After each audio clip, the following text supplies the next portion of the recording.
오늘 말씀을 통해서 기뻐하고 기뻐하라 이런 제목으로 잠시 은혜를 나누도록 하겠습니다.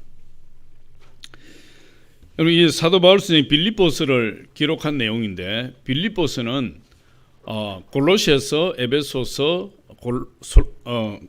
빌레몬서 이렇게 해서 빌립보서까지 이 네 권의 성경이 옥중서신이라 이렇게 이야기하고 있어요. 그래서 에베소서, 빌립보서, 골로새서, 빌레몬서. 오늘 사도 바울이 이 빌립보서를 기록한 것도 로마 감옥에서 기록한 그 편지인 것입니다. 그래서 로마 감옥에서 이 편지를 기록해서 빌립보 교회에서 바울을 찾아왔던 에바 브로디도에게 이 편지를 돌려보내서 이 편지를 써서 보내어서 빌립보 교인들을 위로하고 건면하는 그런 내용이에요. 그런데 이 빌립보 교회는 이 사도 바울이 이 유럽에 처음으로 세운 첫 교회예요. 본래 사도 바울은 아시아의 복음을 전하는 사람이에요. 아시아의 복음을 전하려고 애를 많이 썼는데 성령께서 아시아의 복음 전하는 것을 막아버리셨다. 그래서 드로아로 잠깐 내려갔는데 그 밤에 하나님 환상 가운데 마게도냐로 건너와서 우리를 도우라는 마게도냐 사람의 손짓을 바라보고 그 길로 곧장 배를 타고 유럽으로 건너갔어요. 처음 당도한 곳이 네아폴리라는 곳이에요. 그리스의 아름다운 항구 도시 네아폴리. 제가 그곳을 2009년도에 한번 가봤는데 너무너무 아름다워요. 그런데 그 도시에 바로 사도 바울의 기념교회가 딱 세워져 있어요. 사도 바울은 네아폴리에서 복음을 전하지는 않았습니다. 그곳의 당도에서 첫 항구가 네아폴리였고 그곳에서 바로 육로를 통해서 빌립보로 올라갔던 것이에요. 빌립보까지는 얼마 떨어져 있지 않습니다. 네아폴리가. 그래서 이 빌립보에 가서 빌립보에서 이 자주 옷감 장사 루디아를 만나서 그 루디아 집을 교회로 삼고 그곳에서 복음을 전했던 것이죠. 그래서 복음을 전하다가 감옥에 갇히게 되고 그 감옥에서 나와서 이제 빌립보 교회를 떠나서 또 점점 마게도냐 남쪽으로 내려오면서 복음을 전하게 되었고, 그 복음을 전할 때에 이 빌립보 교회가 사도 바울 선생의 선교비를 많이 후원했어요. 선교비를 많이 후원하고, 사도 바울 선생은 자기가 처음 세운 교회고 또 예정을 가지고 있는 그런 교회였기 때문에 항상 그 빌립보 교회를 걱정하고 근심하고 염려하고 그 빌립보 교회를 위해서 그렇게 기도를 많이 했어요. 그 내용이 빌립보서에 고스란히 드러나고 있는데, 오늘 빌립보서 1장 8절을 한번 보면 우리 같이 한번 보겠습니다. 시작. 내가 예수 그리스도의 심장으로 너희 무리를 얼마나 사모하는지 하나님이 내 증인이시니라. 예수 그리스도의 심장으로 너희 무리를 얼마나 사모하는지, 다시 말해 사랑하는지, 이렇게. 그건 내가 그냥 빈말이 아니고 하나님이 증인이시다 할 정도로 사도 바울 마음속에 많은 교회들이 있었지만 그 중에서 특별히 이 빌립보 교회를 잊을 수가 없고 빌립보 교회를 위해서 그렇게 애타하면서 사랑하며 기도했다는 것이에요. 그러니까 자연스럽게 그렇게 사랑하게 되니까 사람도 사람을 사랑하게 되면 말이 많아지고 또 당부를 많이 하게 되잖아요. 마찬가지로 사도 바울 선생이 이 빌립보 교회를 향해서 많은 기도와 또 더불어서 많은 권면을 하게 되었어요. 제가 이 설교를 준비하면서 빌립보서 1장부터 4장까지 쭉 이렇게 읽어보면서 사도 바울 선생이 빌립보 교회를 향한 그 사랑과 그 권면에 대해서 찾아보니까 그냥 크게 찾아봤는데도 한 13가지 정도를 찾아볼 수가 있었어요. 한번 제가 빨리 한번 읽어드릴 테니까 한번 들어보시기 바랍니다. 첫 번째로 사도 바울은 날마다 빌립보 교회가 지혜와 총명으로 충만해지기를 기도했다 이야기하고 있고, 두 번째로 빌립보 교인들이 열매 맺는 신앙인이 되도록 기도했다고 하고, 세 번째로 빌립보 교인들이 그리스도의 복음에 합당하게 생활하도록 권면했고, 또 네 번째로 빌립보 교인들이 대적자들로 인하여 두려워하지 말라고 권면했고, 다섯 번째로 빌립보 교인들에게 겸손한 마음으로 다른 사람들을 돌보라 이렇게 권면했고, 여섯 번째로 빌립보 교인들이 예수님께 복종하여 두렵고 떨림으로 너희 구원을 이루라고 권면했고, 일곱 번째로 빌립보 교인들이 모든 일에 원망과 시비가 없이 하라고 권면했고, 아홉 번째로 빌립보 교인들이 항상 주 안에서 기뻐하라고 권면했고, 10번째로 너희는 나를 본받는 자가 되라 이렇게 권면했고, 11번째로 주 안에서 굳게 서라 이렇게 권면했고, 12번째로 너희 관용을 모든 사람들에게 알게 하라, 13번째로 염려하지 말고 감사함으로 기도로 하나님께 아뢰라 이렇게 이야기하고 있어요. 얼마나 사랑하는지 이 사도 바울 선생이 빌립보 교회에 권면하는 내용만 보더라도 이렇게 많은 부분에 신경을 써서 시간을 들여서 이 편지에 다 기록하고 있어요. 그 정도로 애정이 깊은 것이죠. 그래서 오늘 본 말씀에도 보니까 이 빌립보 성도들을 향해서 기뻐하라 이렇게 이야기하고 있어요. 기뻐하라, 주 안에서 기뻐하라, 항상 기뻐하라, 내가 다시 말하노니 기뻐하라, 그렇게 이야기를 하고 있어요. 그러니까 참 이 기뻐한다는 것이 그냥 기뻐하라 한다고 해서 기뻐해지는 것이 아니잖아요. 기쁨이 안에서 나와야 기뻐하게 되는 것이죠. 기뻐할 수 있는 조건이 있어야 기뻐할 수 있는 것입니다.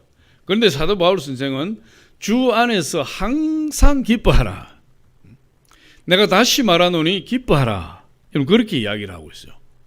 그래서 우리가 2020년 마지막 주일 예배를 드리면서 사도 바울을 통한 하나님 말씀을 통해서 우리에게 주시는 성령의 음성을 듣기를 원합니다. 첫 번째로 주 안에서 기뻐하라 이렇게 이야기하고 있어요. 주 안에서 항상 기뻐하라 이렇게 말씀하고 있죠. 올해는 참으로 예년에 경험해보지 못한 희한한 한 해를 보내게 되었어요.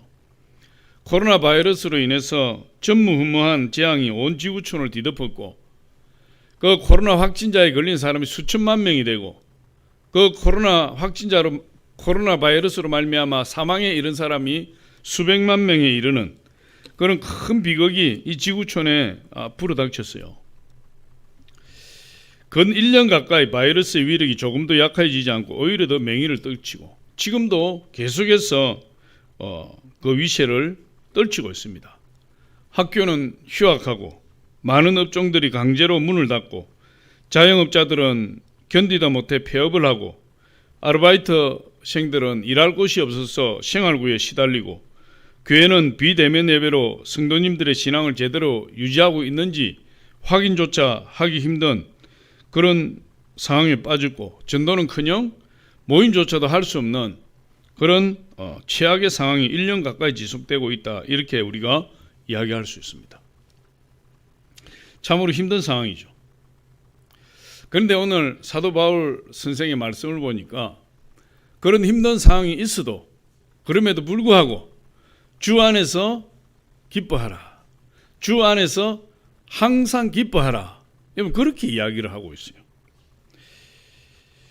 여러분 기뻐할 수 없는 상황에서 기뻐하라고 말씀하는 것이죠. 기뻐할 수 있는 상황에서 기뻐하는 것은 얼마나 좋겠습니까? 기뻐하지 말라고 해도 기뻐할 수 있는 것이죠. 그런데 이 사도 바울 선생은 기뻐할 수 없는 상황에서도, 다시 말해서 사도 바울 선생이 지금 로마 감옥에서 도저히 기뻐할 수 없는 상황 가운데서 빌립보 교인들을 향해서 주 안에서 항상 기뻐하라 이렇게 권면하고 있는 것입니다. 어느 추운 겨울밤에 술이 취한 남성이 한 교회의 문을 두드렸어요.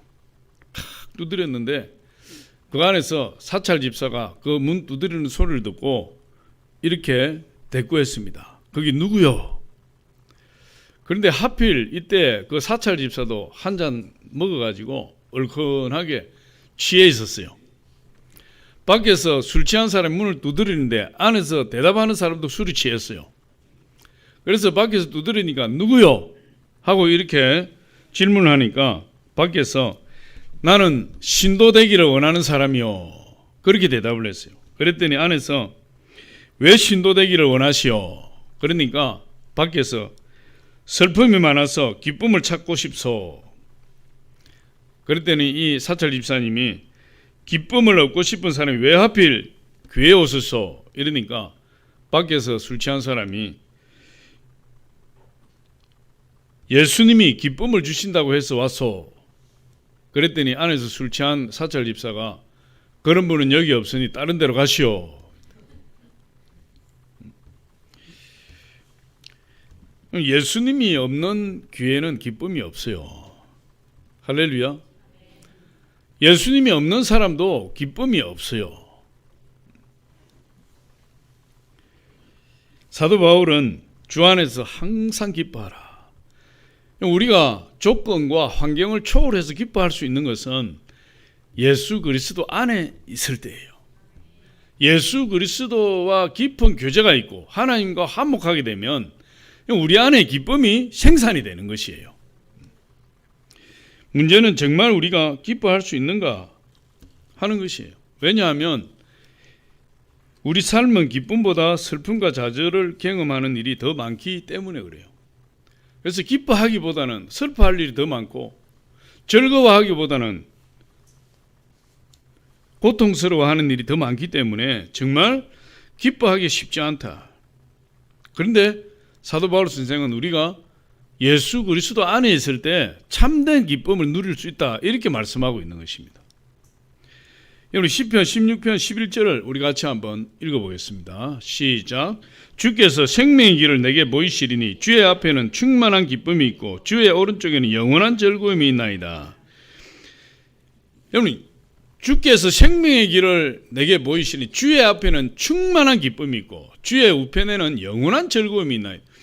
여러분, 기쁨과 즐거움이 어디에 있는 거죠? 우리 주님 안에 있을 때 있다 이 말이에요. 우리 하나님과 사귐이 있을 때 기쁨과 즐거움이 있는 것이에요.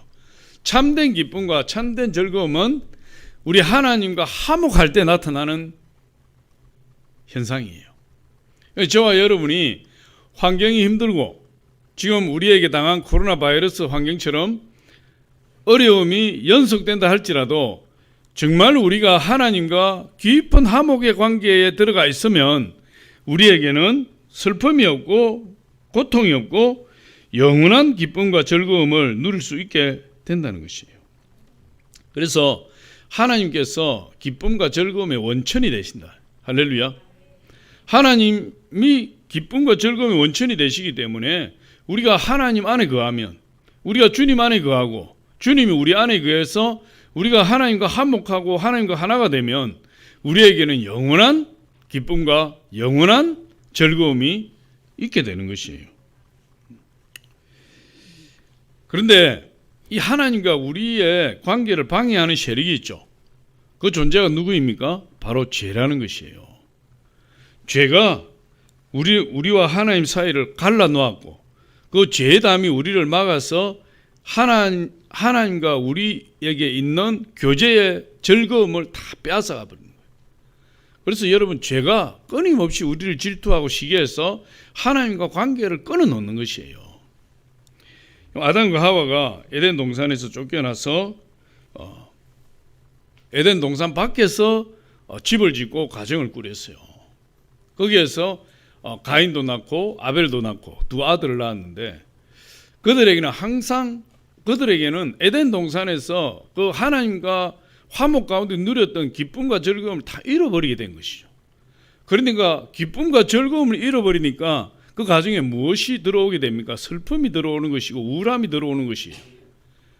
결국 그 가정에 슬픔이 가득하게 되고 우울함이 그 가정을 짓누르게 되어서 큰아들 가인이 둘째 아들 아벨을 돌로 쳐서 죽이는 그런 비극이 일어나고 말았던 것이에요. 그때로부터 여러분, 우리 인생 가운데서는 항상 슬픔이 임하고 고통이 임하고 염려가 끊일 날이 없고 우울하게 되고 좌절하게 되고 절망하게 되는 그런 날들이 우리 인생 가운데 다가오게 되었어요. 그런데 이 하나님과 화목하게 되어야만이 이 모든 슬픔과 고통을 이길 수가 있는데 그 화목한 길을 누가 만들 수 있습니까? 우리가 만들 수 있나요?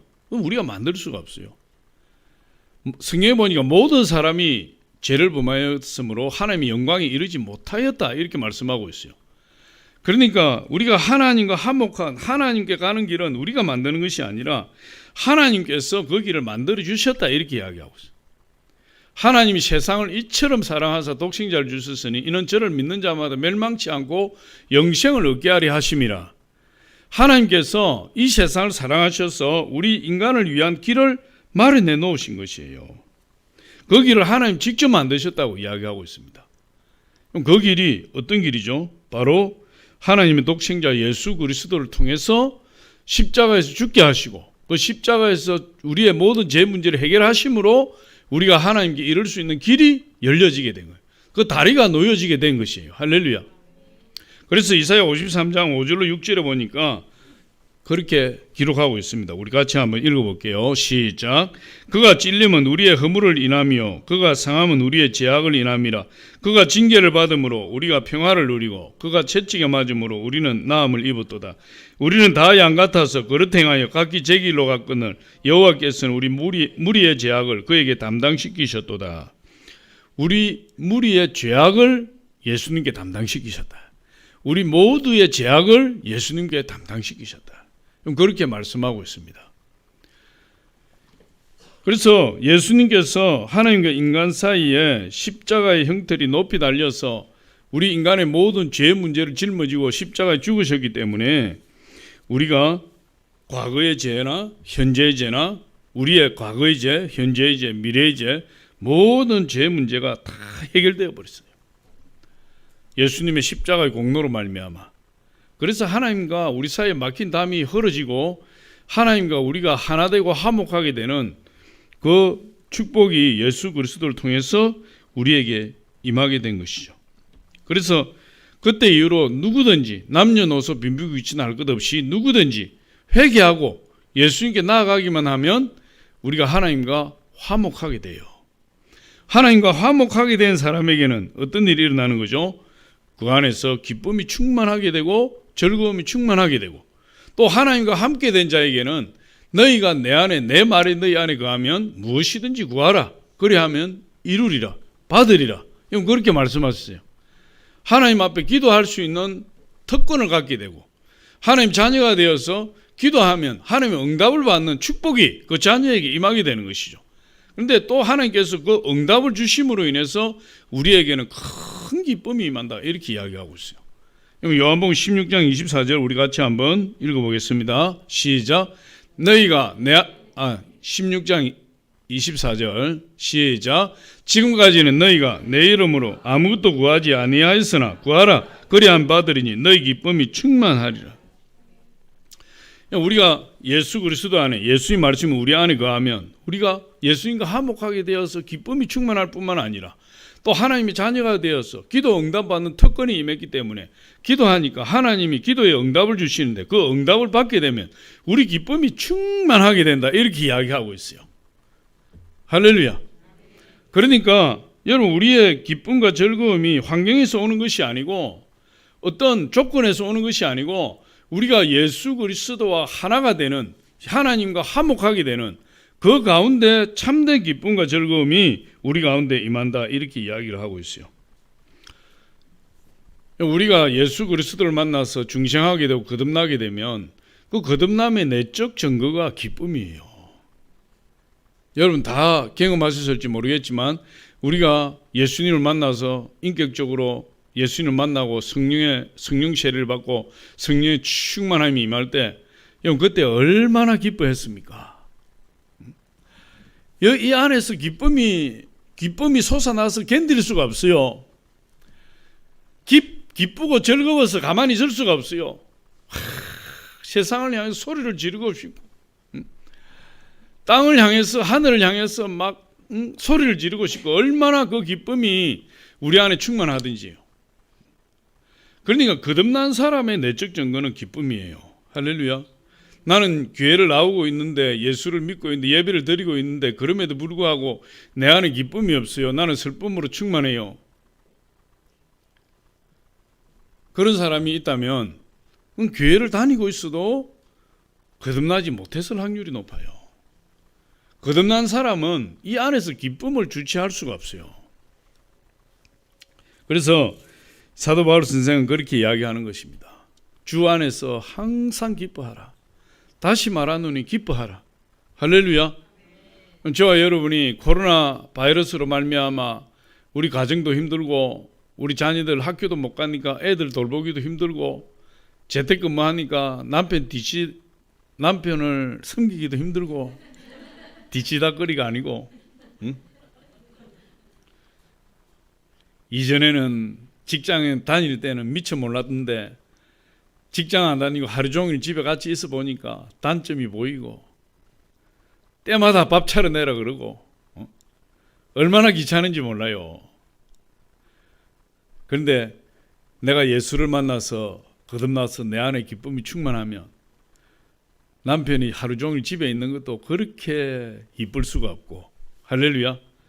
환경과 조건에 관계없이 내 안에서 기쁨이 넘쳐나고 즐거움이 넘쳐나고 우리 주님 한 분으로 말미암아 모든 것에 감사하게 되는 그런 역사가 일어나게 되는 것이에요.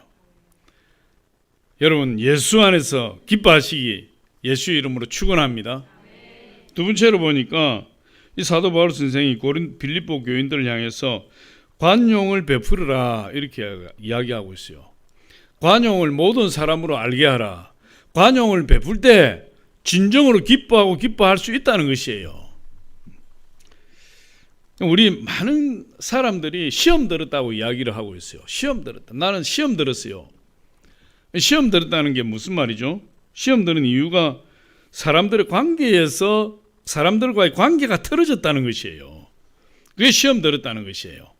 나는 목사님과의 관계가 틀어졌습니다. 그 목사님한테 시험 들었다는 말이죠. 나는 누구 집사님 때문에 시험 들었습니다. 그 집사님과 관계가 틀어졌다는 말이에요.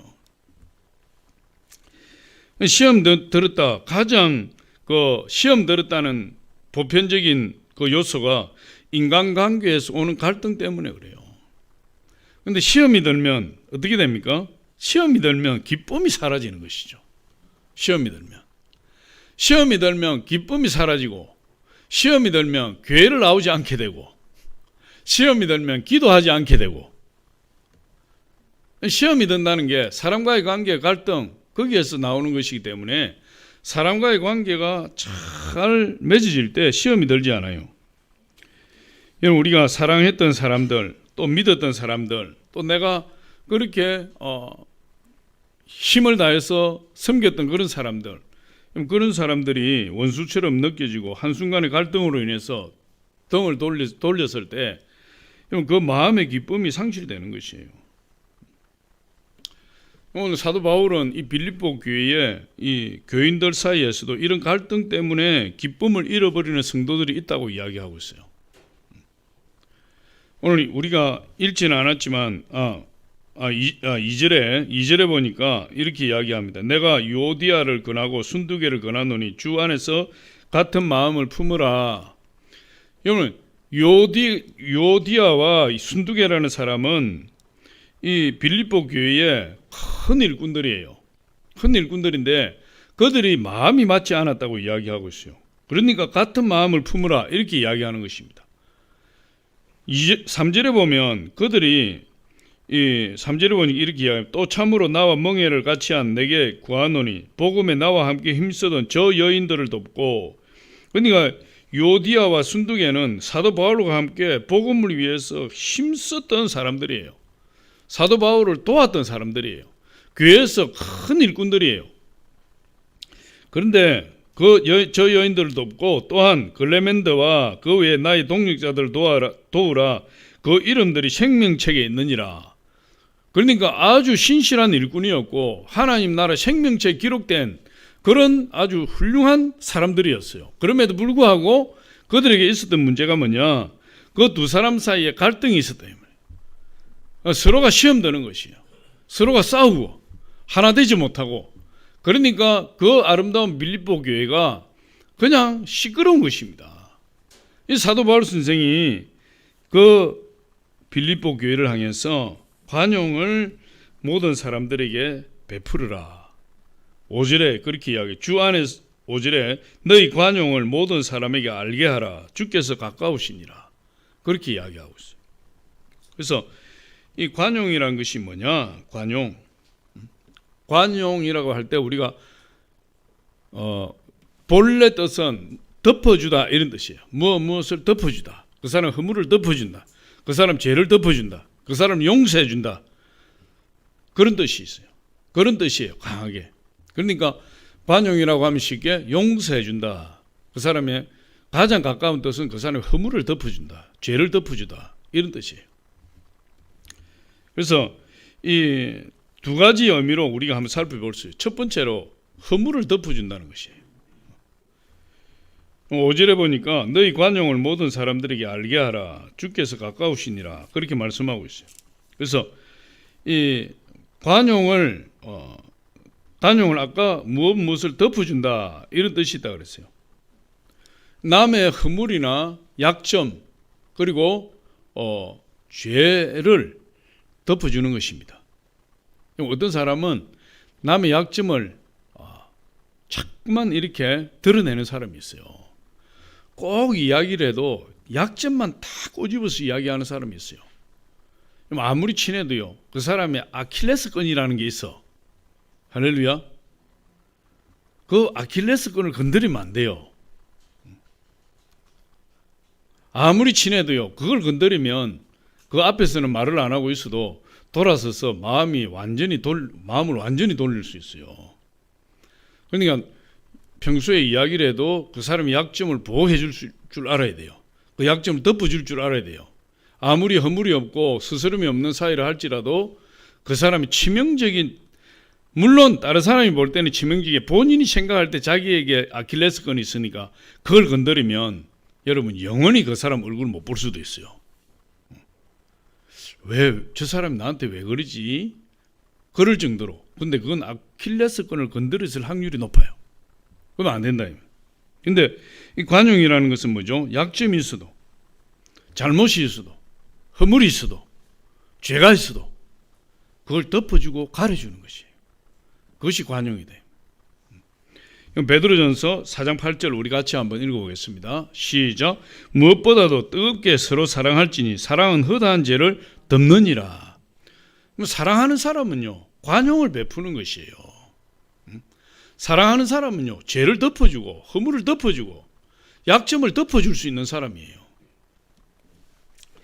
다른 사람의 허물을 덮어줄 줄 알고 용서해 줄 줄 아는 사람, 그 사람이 성숙한 신앙인이에요. 할렐루야. 그렇게 하라는 거예요. 그렇게 할 때 나한테 기쁨이 있다는 거예요. 그렇게 할 때. 남을 험담하고 남의 약점을 막 빨가 뒤집어 놓고 그 약점을 붙들고 막 기쁘다고 험담하고 막 히덕거리고 이렇게 하면 그 순간에는 즐거울지 몰라요. 그러나 뒤돌아서면 성령께서 그 마음을 질책해요. 성령께서 그 마음을 질책하면 그 마음이 너무나 불편한 거예요. 돌아서면은 내가 왜 그랬을까 후회하고 마음이 찝찝하고 혹시나 나 때문에 시험 들지는 않을까 하는 염려가 들어오게 되고, 성령이 근심하기 때문에 그렇다. 그래서 이 서로 사랑하게 되면 허다한 죄를 덮어주든 허물도 덮어주고 그 사람 약점도 덮어주고 그 사람이 싫어하는 말도 하지 않게 되고, 그렇게 해서 하나님 안에서 사랑을 나누며 하나님 안에서 서로 관용하고, 또 관용을 모든 사람으로 알게 하라 그랬어요. 내가 사랑하는 사람만 죄를 덮어주고 허물을 덮어주는 것이 아니고, 사랑하는 사람의 약점만 가려주는 것이 아니라, 내가 사랑하지 않아도 나와 관계가 없는 사람이라도 모든 사람에게 관용을 알게 하라. 우리는 예수를 믿는 사람이기 때문에, 하나님의 백성이기 때문에 나로 인하여 예수님이 욕을 먹으면 안 되잖아요. 하나님이 욕을 먹으면 안 되잖아요. 예수 믿는 사람이 왜 저래? 이런 소리 들으면 얼마나 창피하겠습니까? 그러니까 야, 저 사람은 저런 상황 가운데서도 화를 낼 만도 한데, 폭발할 만도 한데 어떻게 저렇게 침착하게 저렇게 인내하고 참고 아름답게 넘길 수 있을까? 이렇게 공격할 수도 있을 텐데, 저 사람이 뻔히 알고 있으면서도 그 허물을 가려주고 저렇게 할 수 있을까? 그렇게 할 때 우리 하나님이 영광을 받으시는 거 아니에요. 하나님 믿는 자를 통해서 우리 하나님 드러나게 되시고 하나님 영광을 받으시게 된다. 그러니까 좋아하는 사람뿐만 아니라 가까이 하는 사람뿐만 아니라 모든 사람에게 관용을 베풀어라. 5절에 다시 보니까 너희 관용을 모든 사람에게 알게 하라. 그래서 첫 번째로 이 관용이라는 뜻은 허물을 덮어주는 것이에요. 여러분, 많은 여러분 주변에 있는 만나는 사람들의 허물을 덮어주시기 바랍니다. 그 약점을 덮어주세요. 그리고 죄가 있어도 그걸 덮어주세요. 그러면 그 관용을 베푸는 것에 의해서 내 자신이 기쁘시고 하나님과 내가 더욱더 가까워지고 하나님과 내가 더욱더 하나가 되는 그런 계기가 되는 것이죠. 두 번째, 이 관용이라는 것은 이 힘을 북돋아주는 뜻이 있어요. 힘을 북돋아주다. 이 소극적으로 이야기할 때 관용에 대해서 소극적인 의미는 덮어주는 거죠. 가려주고 덮여주고. 그런데 적극적인 의미로 할 때는 가려주고 덮어주는 것으로 끝나는 것이 아니라 그 사람이 힘을 얻고 굳게 설 수 있도록 도와주는 것이에요. 도와주는 거예요. 그래서 이 적극적인 의미에서 관용은 용서하는 것만으로 부족하고 그 사람이 필요로 하는 것을 채워줌으로써 온전히 설 수 있도록 돕는 데까지 나가야 된다. 할렐루야. 그래서 오늘 3절 우리 아까 읽었지만 3절에 가만 보면 저 여인들을 돕고 나의 동역자들을 도우라 이랬어요. 반복되는 말이 도우라는 것이에요. 도와야 된다는 거죠. 그럼 우리가 관용을 베풀어서 그들을 용서하고 허물을 덮어주고 약점을 가려주는 그것으로 끝나는 것이 아니라 이제 그들을 도와서 견고하게 설 수 있도록 힘이 되어주라는 것이에요. 힘이. 이것이 진정한 관용을 베푸는 일이다. 그런 관용을 베풀 때 우리 주님 안에서 항상 기뻐하는 사람이 되는 것이에요. 할렐루야. 우리 성도님들은 관용을 잘 베푸는 것 같아요. 우리 성도님들은 누구를 험담하고 이런 걸 내가 들어보지를 못했어요. 그래서 참 감사해요. 2021년도에도 여러분 이제 허물을 덮어주는 것뿐만 아니라 정말 그 사람을 도와서 이렇게 신앙으로 굳게 세워서 정말 하나님 앞에 홀로 설 수 있는 거기까지 도울 수 있는 저와 여러분 되시기를 바랍니다. 미국의 유명한 코미디언이었던 밥 호프라는 사람이 이 월남전에서 부상을 당한 그 미군 병사들이 귀국을 했는데 그들을 위문 공연하게 되었어요. 강단에 많은 부상당한 미군 병사들이 모여 있는데 이 밥 호프에게 이 제안이 들어온 것입니다. 공연을 좀 해주십시오. 이렇게 월남전에서 부상을 당해서 돌아왔는데 좀 큰 기쁨을 좀 주셨으면 좋겠습니다. 그런데 이 밥 호프가 너무나 유명하기 때문에 자기 스케줄상으로 시간이 안 나요. 그래서 저는 할 수 없습니다. 제가 스케줄이 꽉 차 있기 때문에 도저히 시간이 안 납니다. 그랬더니 그 주최 측에서 이렇게 이야기해요. 그러면은 5분만이라도 올라와서 인사라도 하고 가시면 되겠습니다.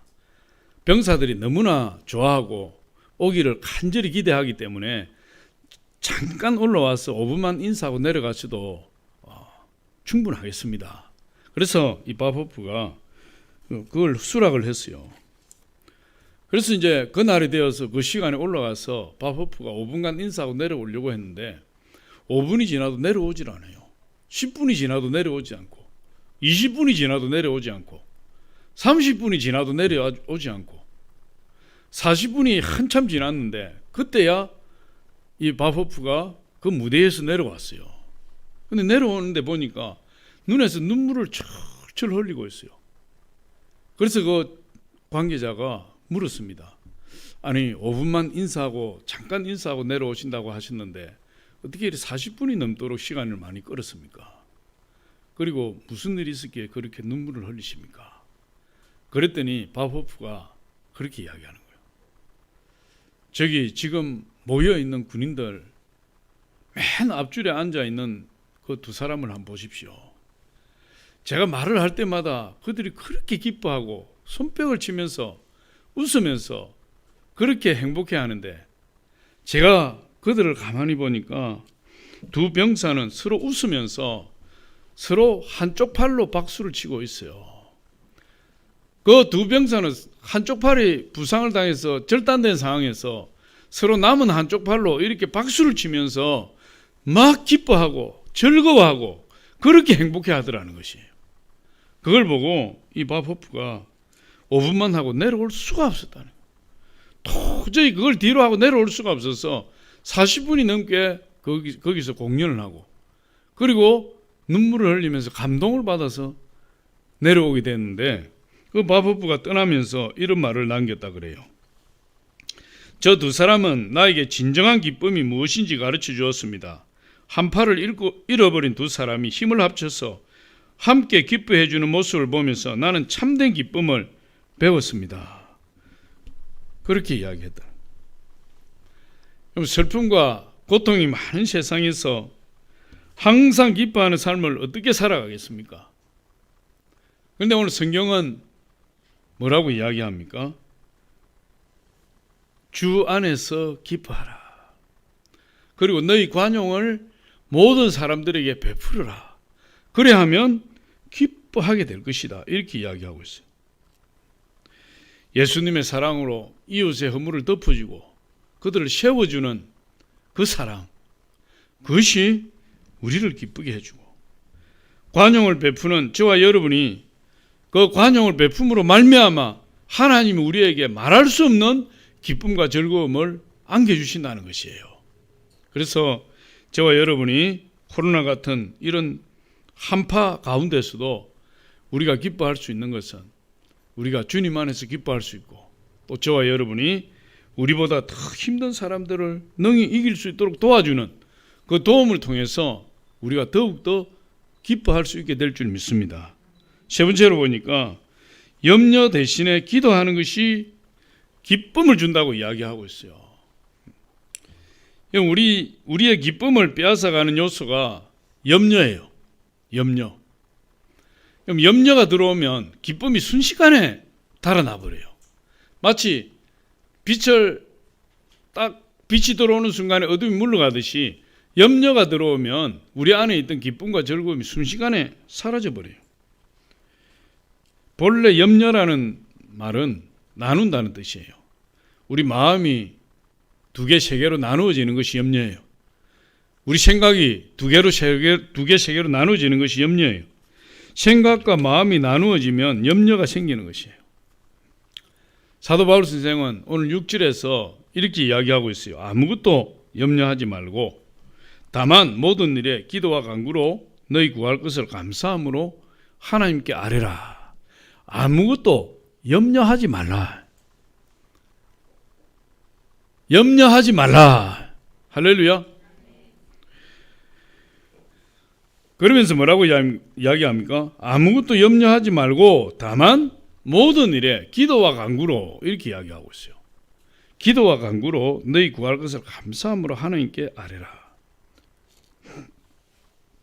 근데 기도와 간구를 나누고 있어요. 기도와 간구가 같은 말 같은데 제가 어떤 책을 보니까 어떤 분이 기도와 간구를 나눴더라고요. 제가 그거 좀 일리가 있어요. 기도와 간구를 나눴는데 기도와 간구를 이렇게 나누고 있어요. 기도는 하나님의 존재 자체를 구하는 것이다. 그러니까 간구는 쉽게 이야기해서 간구라는 것은 우리의 어떤 문제를 해결해 달라는 것, 그리고 우리를 축복해 달라는 것, 그리고 또 어떤 기도에 응답을 해달라는 것, 그런 것들이 간구고, 이 기도라는 것은 하나님의 존재 자체를 감사하고 하나님의 존재 자체를 찬양하는 것이, 하나님 감사합니다. 우리가 여러분 성전에 들어와서 앉으면 제일 먼저 앉자마자 하나님 이 문제 해결해 주세요, 저 문제 해결해 주세요 이렇게 하지 않잖아요. 물론 그렇게 하는 분도 있겠지만 그러나 대부분의 경우에 와서 하나님 앞에 무릎 꿇고 앉으면 하나님 감사합니다. 오늘도 하나님 저를 불러주셔서 감사합니다. 주님이 제 구주가 되셔서 감사합니다. 저는 주님이 저와 함께 있는 그 자체로 감사합니다.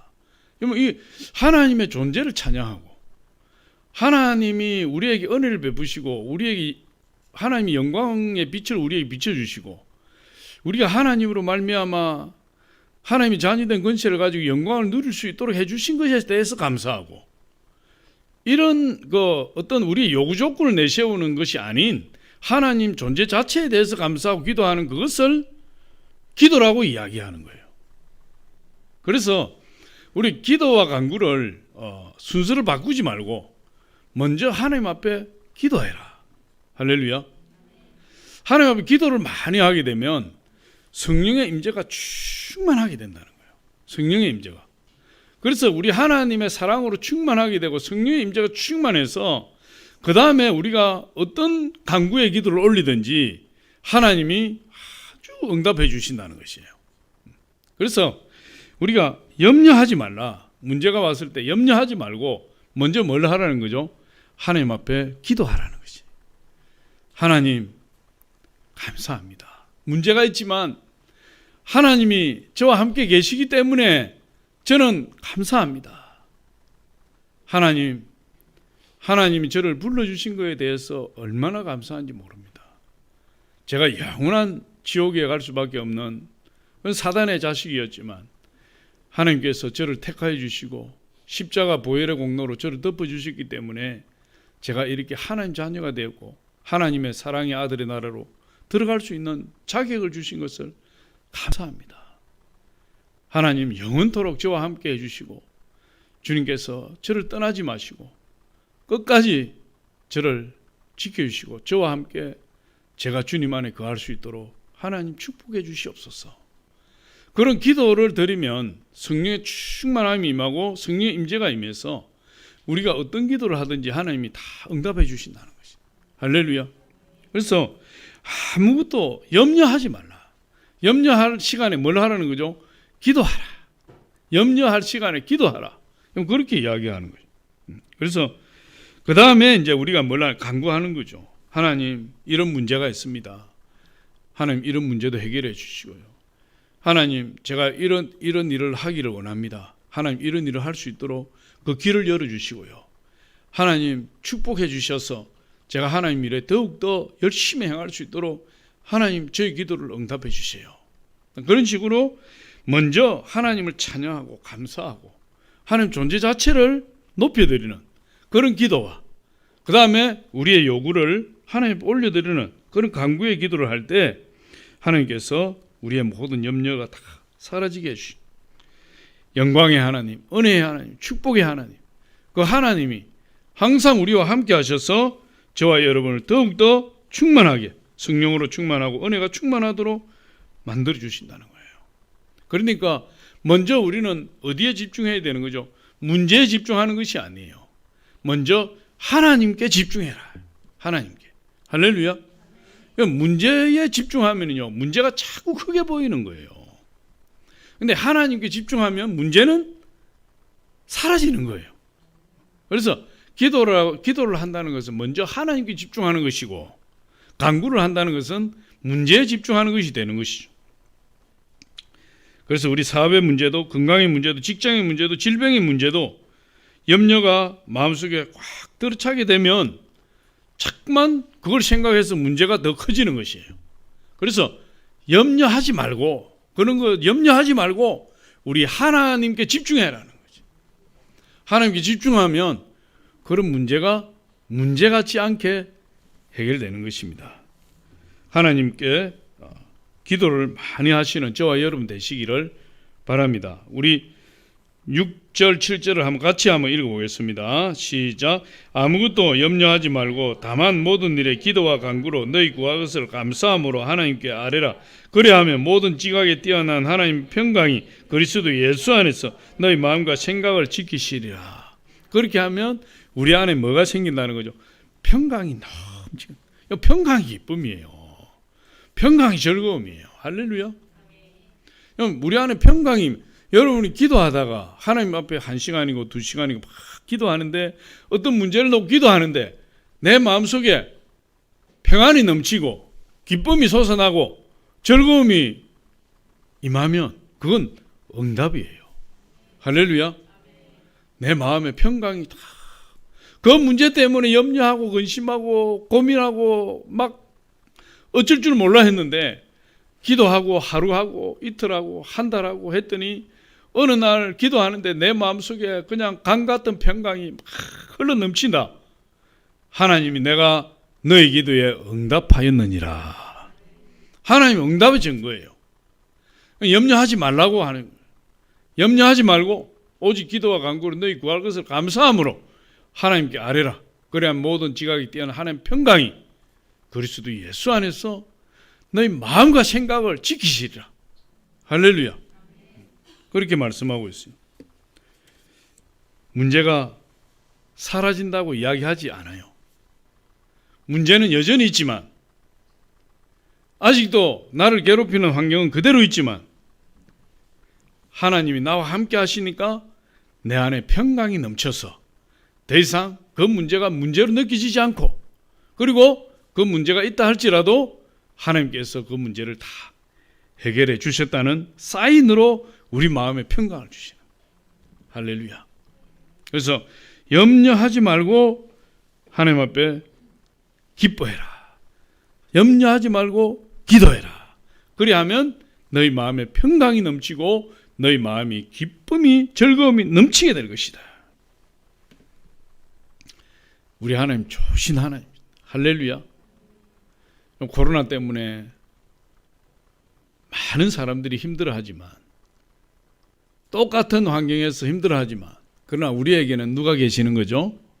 하나님이 계시고, 우리에게는 주님이 계시고, 다른 사람과 달리 우리는 예수님 한 분으로, 주님 한 분으로 우리가 기뻐하고 즐거워할 수 있는 모든 조건을 다 갖추고 있다고 이야기할 수 있는 것이, 올 한 해는 참으로 힘들고 지루한 한 해였다, 이렇게 이야기할 수 있어요. 그러나 저와 여러분이 주님 안에서 항상 기뻐하고 기도와 간구로 승리해 나온 줄 믿습니다. 비록 어렵게 한 해를 보냈지만 이것이 우리에게 한층 성숙한 신앙을 가지게 한 것임을 고백하고, 앞으로 얼마 동안 지속될지 모르지만 그러나 계속되는 가운데서도 우리가 기쁨과 즐거움을 잃지 않고 날마다 승리하는 저와 여러분이 되어야 될 줄 믿습니다.